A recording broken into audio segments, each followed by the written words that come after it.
What's up, guys? Today here with another video. Today we're going to talk about the Charlotte Hornets off-season guide. The first thing we're going to talk about is the NBA draft. We're not going to be talking about their second-round picks, but let's talk about their first two picks in the draft. They have the 15th pick, which is guaranteed, and the lottery pick. The no-brainer pick they should take, but the lottery pick is Tari Eason. He can guard 1 through 4.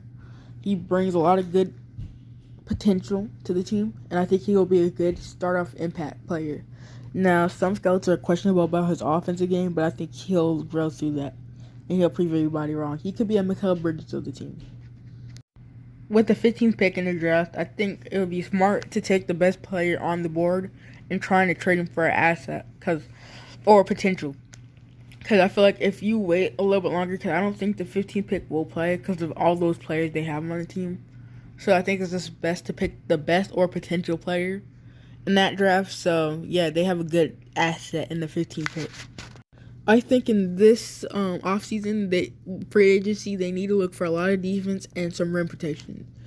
One way they can do with some defense is Matisse Thybulle signed to a 4-year, $71 million deal. That's one thing that the 76ers cannot match. I feel like it's a good price for him, and that defense you can put on Steph Curry, you can use him as an advantage. His offensive game, it doesn't matter about because they have so many people that score on that team or like to score, like Terry Rozier, LaMelo Ball. Another guy I think they should sign is Thomas Bryant. He does a lot on the floor, so I think he would be a good bench player. But I think he's worth paying because he could become good, and he's not a bad center, so I think he would be good on the bench, and he would become one of those centers like a JaVale McGee type player in the future. I said they should sign him to a 2-year, $22 million deal.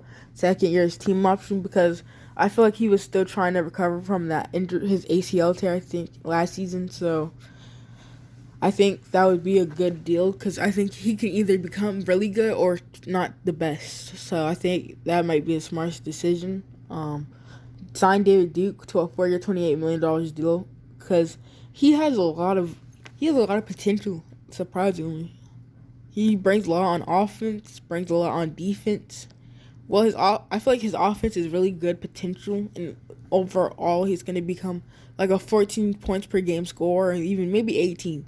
I'm going to say 18, but yeah, his rookie year in Brooklyn was definitely a really good thing, and it shows a lot of upside and potential playing with Kevin Durant and James Harden and stuff. So I think that might be a good move to do. Now, if the Nets match the deal, then I think that changes the whole story, which I don't think they will, because the first trade in this video is going to be a trade looking like Malcolm Brogdon and Miles Turner to the Hornets for Kelly Oubre and Gordon Hayward now, and the 3 second-round picks in the 22 draft class.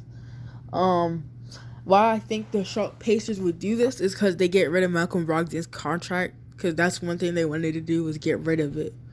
And you get rid of it when you get Kelly Oubre's contract. Now, you do get Gordon Hayward's contract.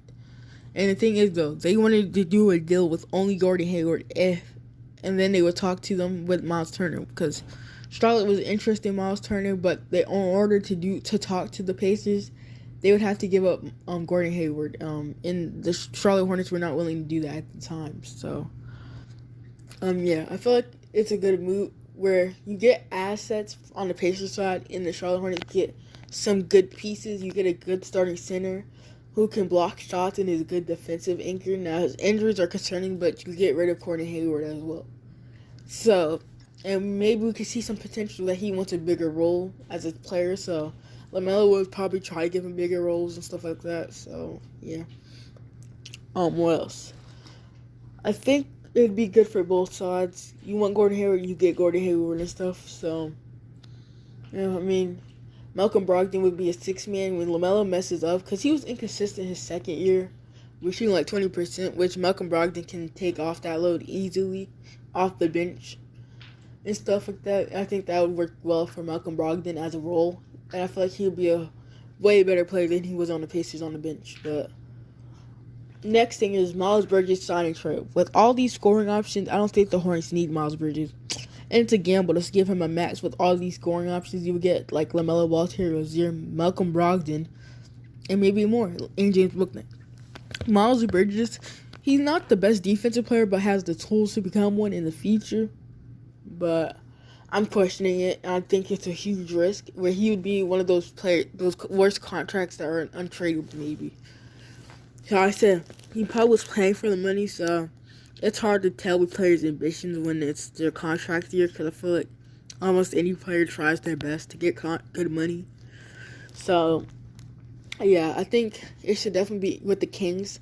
Kings have a lot we can get from them. I think we should get Harrison Barnes, Terrence Davis, and Rashad Holmes.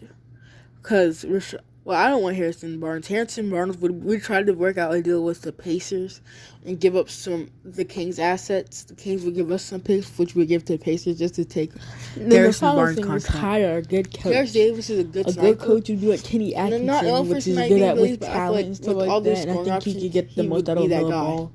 Now, I heard about their front runner, Mike D'Antoni. Mike D'Antoni's a player coach, and he'd be a player pleaser, which LaMelo would like. I think they should decline Jalen McDaniels, Scotty Lewis, and Arnoldo's contracts for their qualifying offers. I feel like if you want the keys of a franchise, they will have enough. They wouldn't stop blaming players and stuff like that. Because when you win games, you hear the teammates blaming you for shooting horribly and your playmaking, sometimes with turnovers. No, but you just can't put your teammates down like that, as much as LaMelo does in his interviews sometimes when they lose a game. And yeah, so I think it takes accountability with LaMelo, and I don't think I'm giving him the keys to the franchise. I could look at the lottery pick, like Tari Eason, maybe. He's more of a mature player than LaMelo is. LaMelo shows more. He's grown from what he did as a kid, but I just don't think he's that right guy to be a leader of a team or a locker room.